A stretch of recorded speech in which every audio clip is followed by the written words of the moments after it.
Tuning in. Today I'm going to be reading and sharing my thoughts about Mark chapter 8. Okay. So the first sub-chapter here is Jesus feeds 4,000. Now before I even start reading, I already have a thought that I want to share. And so I woke up this morning and literally one of the first things I remember thinking about was about Jesus feeding the 5,000 or feeding the 4,000.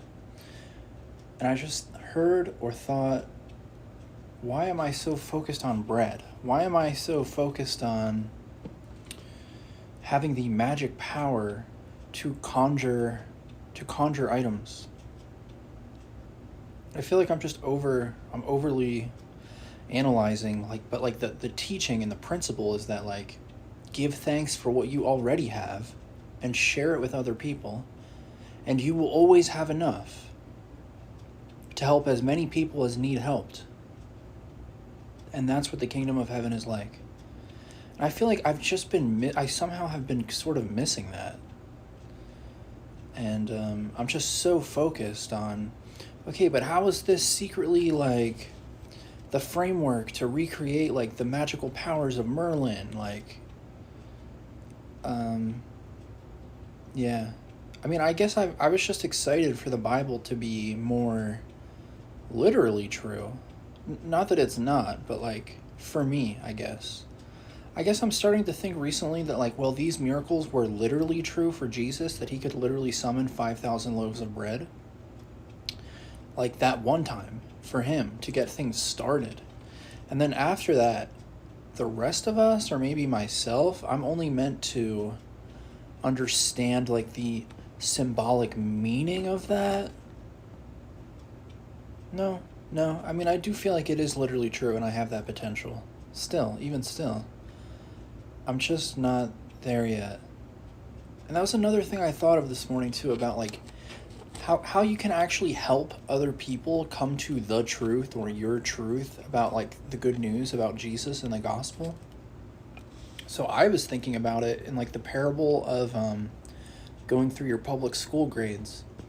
So it's if you feel you're on grade 12, the last grade, and you want to tell somebody the truth, but you have to realize that they're in first grade. They're in second grade. So you can tell them the truth that you understand, but they literally have no way of comprehending it. So it's not you should tell them, how should I say this? You can tell them less than the fullness of how you understand things, and it's still the truth. Because the things that you teach a second grader in elementary school is still the truth, but you need truths to build on top of truths. And so in a similar way, I feel just learning the lesson of, well, you need to be thankful for what you already have, and you need to share it with other people. That's just the basic truth of kindergarten. And then when you're ready to graduate and you're on Jesus's level, you can use that lesser truth. And Jesus somehow understood an even greater truth where he can actually be replicating items. This guy, what do they call that? That's the philosopher's stone, right? You can conjure gold out of rocks, out of lead. And they say with the philosopher's stone, you can live forever. Well, Jesus literally could resurrect from the dead. So, it's kind of the same, right? So I still feel I have such a long way to go. Sounds fun, though. It does sound pretty fun. I guess, yeah, so keep that.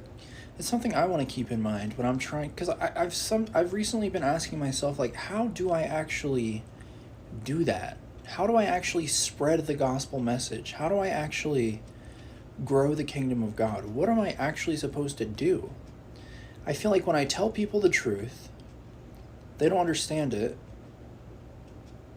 and so they reject it, and then I make no progress at all, other than the sense that let's not even get into that. But so what I just try to tell them something that's still the truth, but on their level. I think I have a hard time doing that. seems like I have a hard time doing that. To be honest, did Jesus do that? Is that the example he gave us? Like, did he do that? Yes, he did. Anyways, so let's just jump into this here. Chapter 8, Jesus feeds 4,000. About this time, another large crowd had gathered, and the people ran out of food again. Jesus called his disciples and told them, oh, notice the difference here. Okay, Jesus calls his disciples and tells them, I feel sorry for these people. They have been here with me for 3 days, and they have nothing left to eat. If I send them home hungry, they will faint along the way, for some of them have come a long distance. Can I just take a moment to go back to the previous time when Jesus feeds the 5,000? Now, this was in chapter 6. This was only 2 days ago. But if you were watching the video, you might remember how I had kind of been feeling like Jesus was disappointed in his disciples, and then he sent his disciples away so that he could be alone. And I really put a lot of time into how the disciples were speaking to Jesus, with what energy and with what level of like respect or honesty. So when Jesus feeds the 5,000, what happens is that the disciples come to him first, and they say, this is a remote place, and it's already getting late. Send the crowds away so they can go to the nearby farms and villages and buy something to eat. Okay, so this is very matter-of-factly. It's like, this is the situation, this is what you need to do. But at the time, I had remembered thinking like, well, there's not a humility to this, you know what I mean? They're not truly expressing how they really feel. They're just trying to do some like weird problem solving, like using only human reasoning and human intellect, and it's like, it makes no sense. So I feel like it's actually contrasted by the next time when Jesus feeds 4,000. It's basically Jesus is doing everything that I sort of remember thinking that the disciples could have done the last time. Jesus, he's so much more expressive and honest, and he shares that his motivation is like compassion, saying that like, I feel sorry for these people. They have been here with me for 3 days, and they have nothing left to eat. If I send them home hungry, they will faint.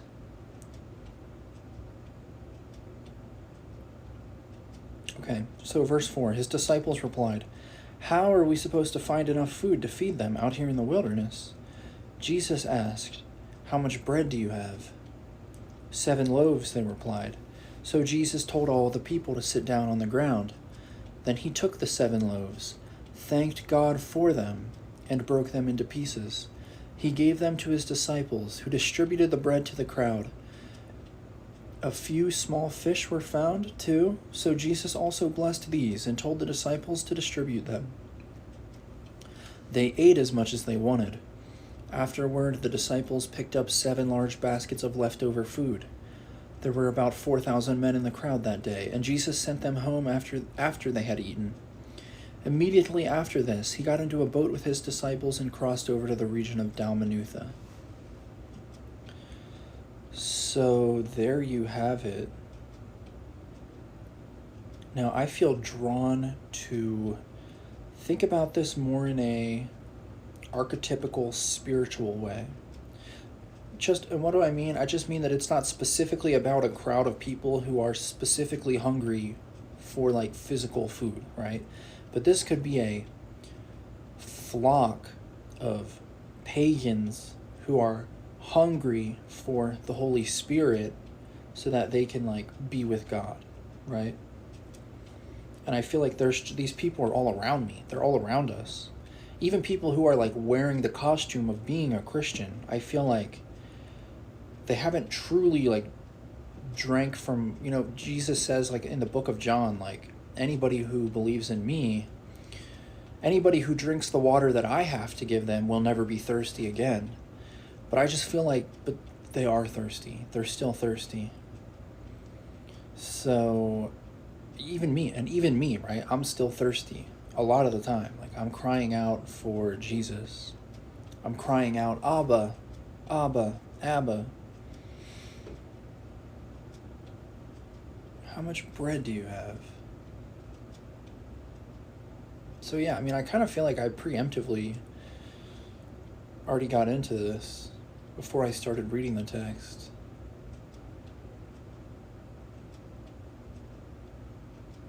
feel sorry.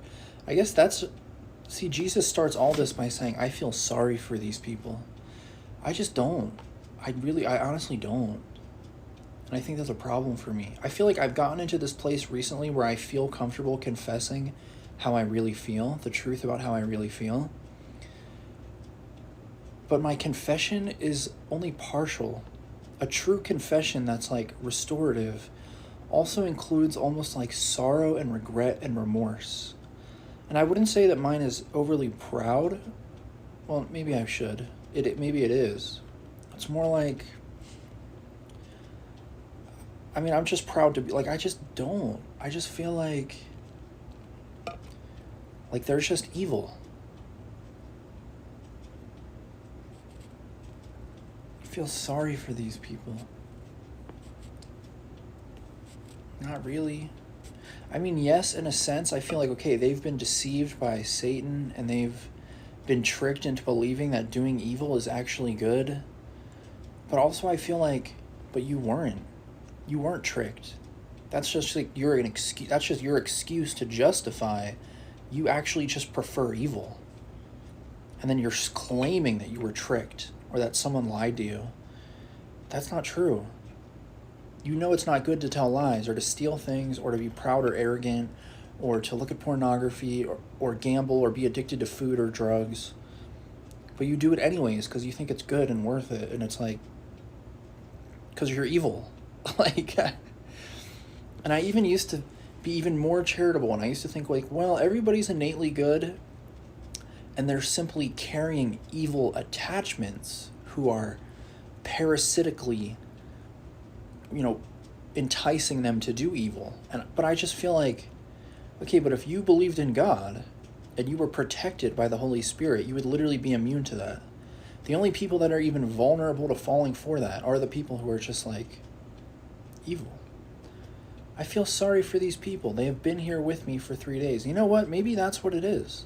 Because Jesus feels sorry for the people who are trying and they're following him and they're with him and they're listening, but they're still hungry. And so I just feel like, well, the people that I see, they're not with Jesus for 3 days. They're not even trying. They actually think it's just like a good thing to dominate people who are weaker than them.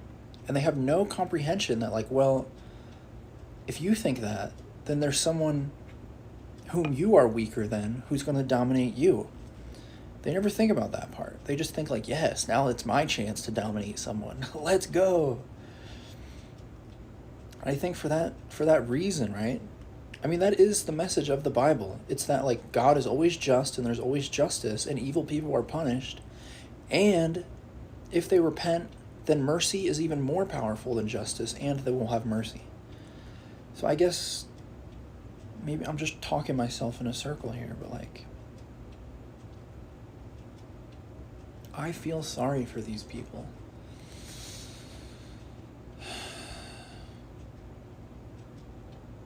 I feel sorry for me that I have to be around these people. Like literally.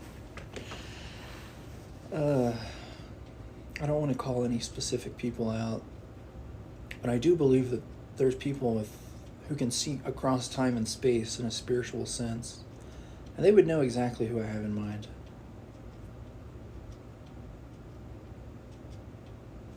Some people just choose to be evil because they like eating at Chick-fil-A or whatever. They like harming themselves and others so that they can have money to buy Grand Theft Auto. Because it's worth it. And I just feel like, oh, like, so you're evil. Like, I don't, like, what do you want me to do? Like, I could have mercy on you if you, like, tried to disagree, but you just double down every time. So I don't have compassion on you, and I don't feel sorry for you, and I'm not going to give you anything to eat.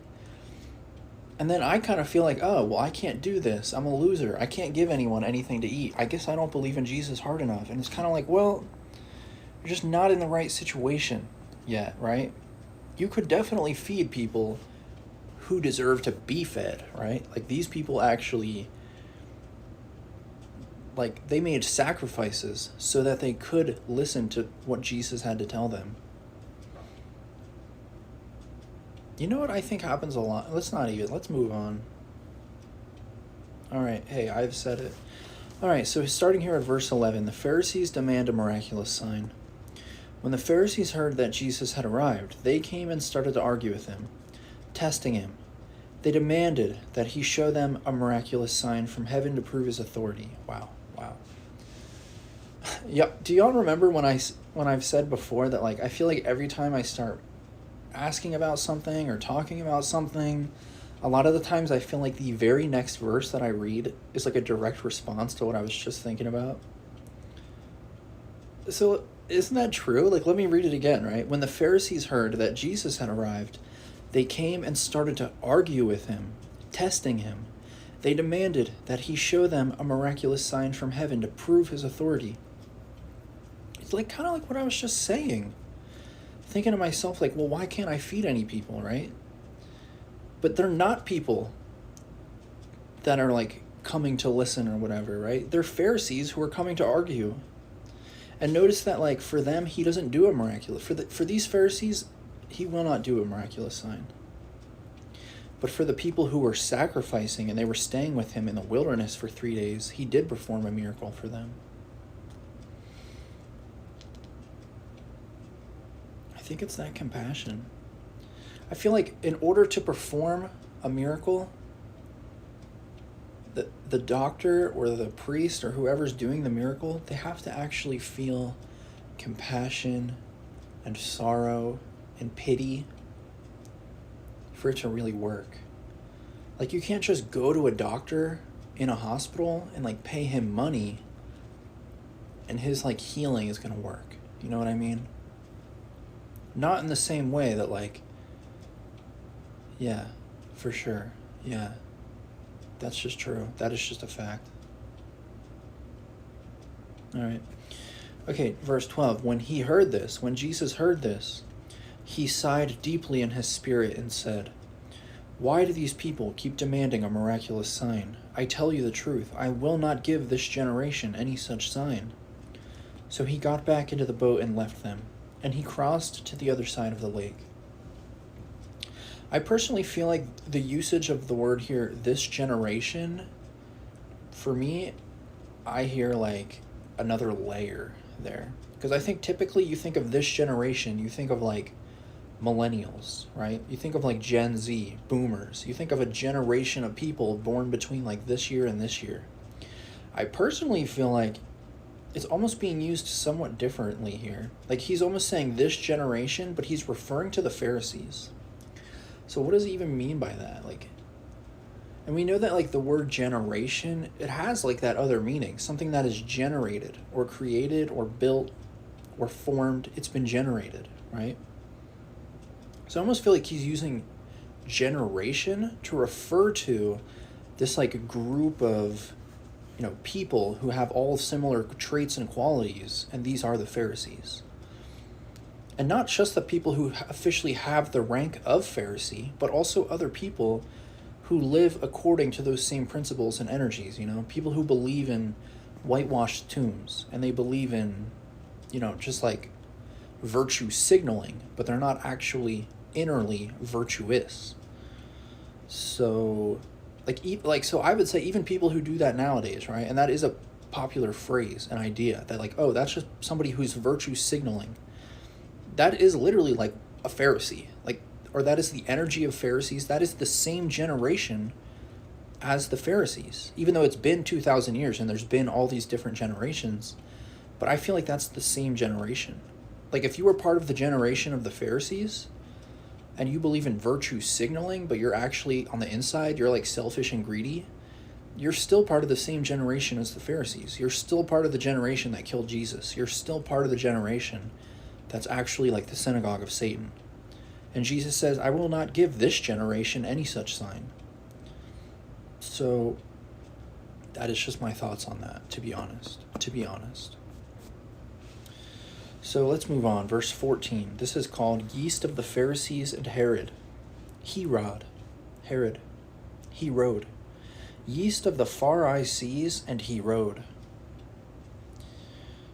What does that mean? I remember The far eye sees. How far do you see, Farseer? I'm a far eye see. I'm a Pharisee. And Herod, he rode. He rod. All right, anyway, so verse 14, yeast of the Pharisees and Herod. But the disciples had forgotten to bring any food. Oh my God, bro. They had only one loaf of bread with them in the boat.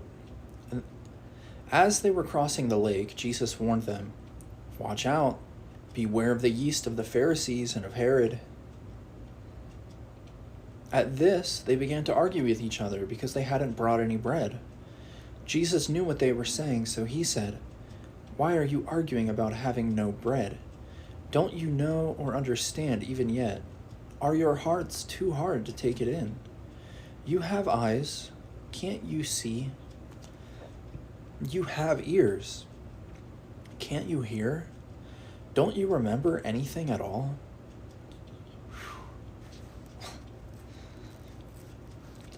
Okay. Please have mercy on me, Jesus. Please have compassion and pity on me. I barely do remember anything at all. When I fed the 5,000 with 5 loaves of bread, how many baskets of leftovers did you pick up afterward? 12, they said. And when I fed the 4,000 with 7 loaves, how many large baskets of leftovers did you pick up? 7, they said. Don't you understand yet? He asked them. Okay, and that's the end of that section. That is actually so cool. I love that he doesn't give a parable. He doesn't explain any meanings. He just asks them questions, and he's like tired and disappointed, and he's just tired. He's just tired. Don't you understand?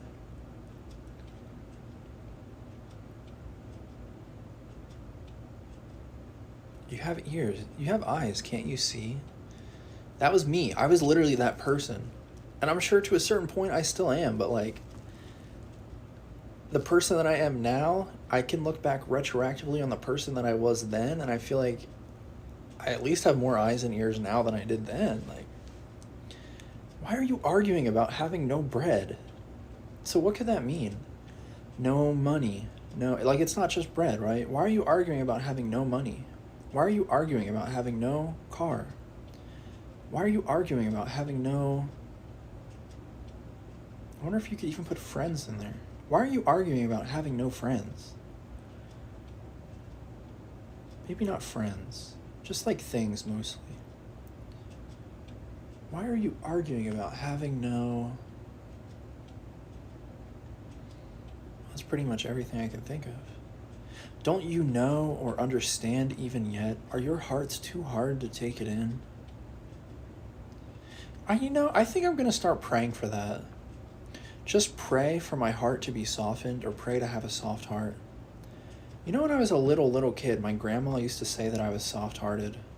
But I never really understood the context of that, or that that had any meaning in like a Christian sense, or that that meant anything.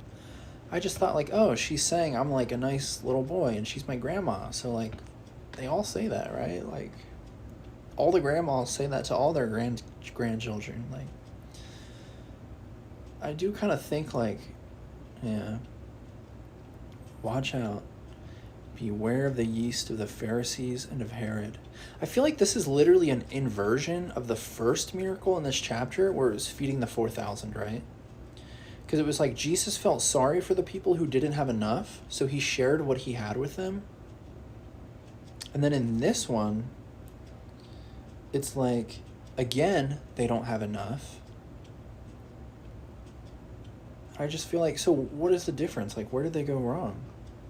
So as soon as Jesus realizes that they don't have enough, I don't know, so what's the difference between the last time when Jesus, like, had compassion and he felt pity and he was worried that they would faint from hunger, so he gave them a bunch of food, and then this time he just says, watch out, beware of the yeast of the Pharisees and of Herod.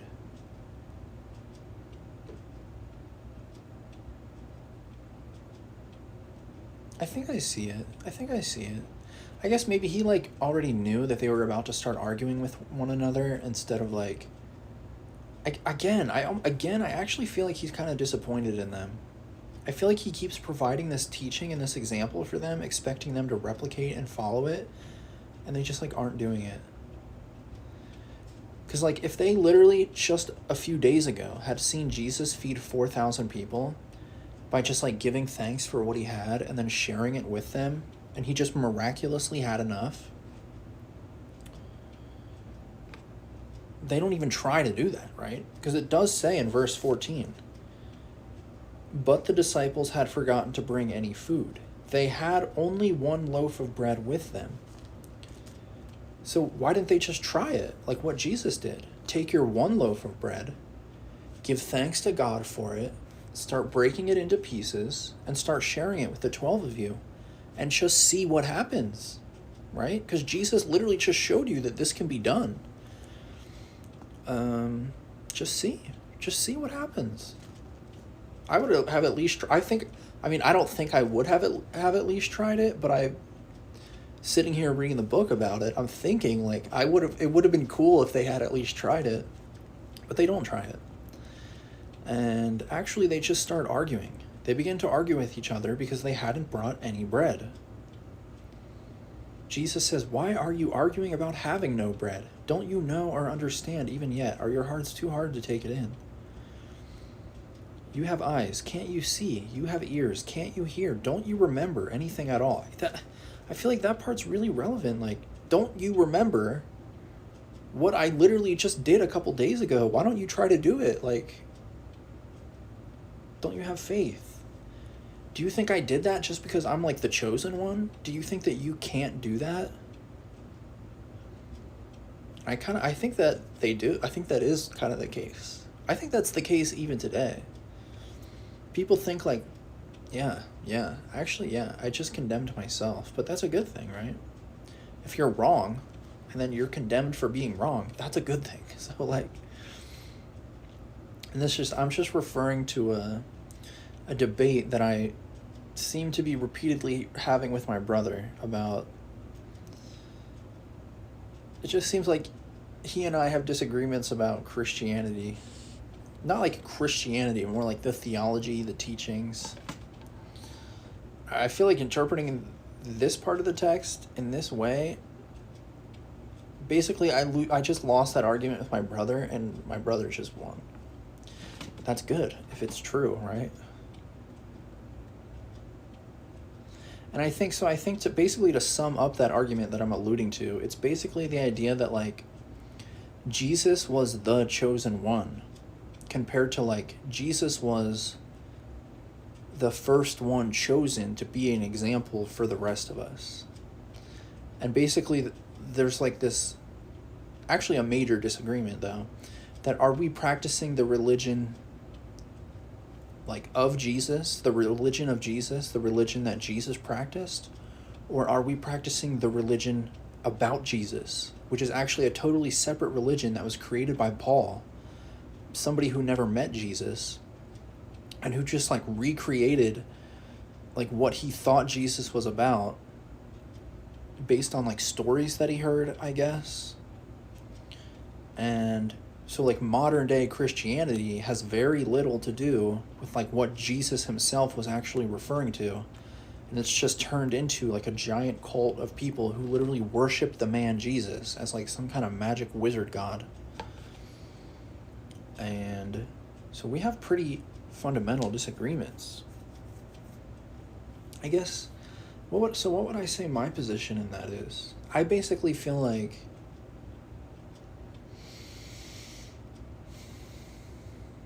is this the right time to even talk about this? Maybe not. Probably not. Okay, so let's save that, and we'll stay on topic, right? Maybe I'm a little scatterbrained, but the topic is Mark chapter 8. It's not, it was like reading the text and my thoughts, and that was something I thought about, but yeah. So Jesus asks them, don't you remember anything at all? When I fed the 5,000, when I fed the 4,000, how many baskets of leftovers did you pick up? They answer 12, they answer 7. And he says, don't you understand yet? Am I like a total loser if I just say, no? Do I? Do I understand yet? I'm actually not sure if I understand or not. Like, were we supposed to take our one loaf of bread to you and ask you to break it apart and, like, replicate it? Or were we supposed to take our one loaf of bread and try to copy you and try to replicate it ourselves? But for sure, I think either way, I'm not sure which one of those was the right answer, but I do feel like the answer that we did choose, which was to just argue with each other because we don't have enough bread, was for sure like the wrong answer. That's actually a really good way of summarizing it. That whole like argument that I was having with my brother, right? Because they have Jesus and they have one loaf of bread. So what are we supposed... I'm kind of feeling like maybe they should have taken that one loaf of bread, given it to Jesus, and then asked him to have mercy on them, to pray to his Father, and to like what exactly does he do? He breaks it apart and he can like feed all of them with one loaf. Is that what this parable is alluding to? Because honestly, I've never, again, like this is like another example of I never thought about it that way ever. And I probably read this like 10 or 15 times before. Like, is that what Jesus wanted them to do? They were supposed to bring it to him first and then he would do it? Because I feel like that does actually, so with that whole argument that I was having with my brother, actually I won. Actually, Paul was right, okay? We are supposed to just give all of our faith to Jesus first, and then he'll give it back to us, right? We give our faith to Jesus, and then Jesus gives grace to us. And we don't worry and we don't argue with each other. I guess it's a little of both. Because I think, like, you know, all these ideas about theosis or gnosis or what's it called? Divine is, I can't be right.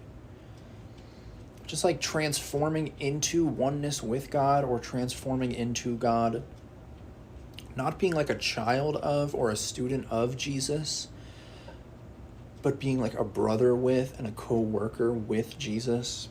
And so I feel like so we can do the same miracles Jesus can do, or something like the scriptures say that the Father is in Jesus, and if we believe in Jesus, Jesus is in us, which means the same Spirit of the Father that was in Jesus is also in us, like transitively, and also that Jesus was in the Father, and we're in the Father, and we're all inside of one another, and like.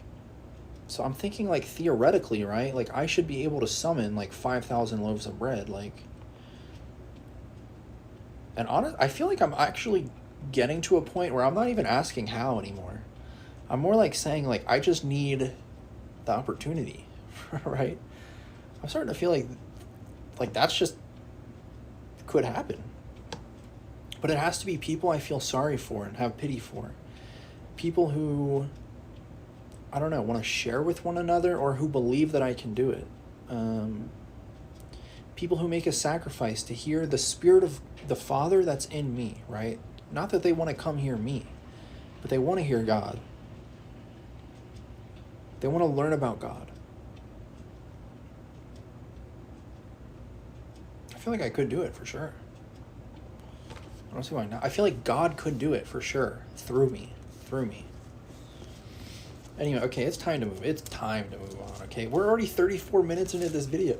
This was supposed to be a short chapter. It's not even 40 verses. All right, this one does have a lot of subsections, though. Now we're on to Jesus heals a blind man. 22, verse 22, Jesus heals a blind man. When they arrived at Bethsaida, some people brought a blind man to Jesus, and they begged him to touch the man and heal him. Ooh, okay, let's see how this goes. Jesus took the blind man by the hand and led him out of the village. Then, spitting on the man's eyes, he laid his hands on him and asked, "Can you see anything now?" The man looked around. "Yes," he said, "I see people, but I can't see them very clearly. They look like trees walking around." How would a blind person know what a tree looks like? Then Jesus placed his hands on the man's eyes again, and his eyes were opened. His sight was completely restored, and he could see everything clearly. Jesus sent him away, saying, "Don't go back into the village on your way home." There's just so much here. I don't really want to do any of it. I think I'm going to keep going. Let's move on to the next section. Peter's declaration about Jesus, starting at verse 27. So it says, Jesus and his disciples left Galilee and went up to the villages near Caesarea Philippi. As they were walking along, he asked them, "Who do people say I am?" "Well," they replied, "some say John the Baptist,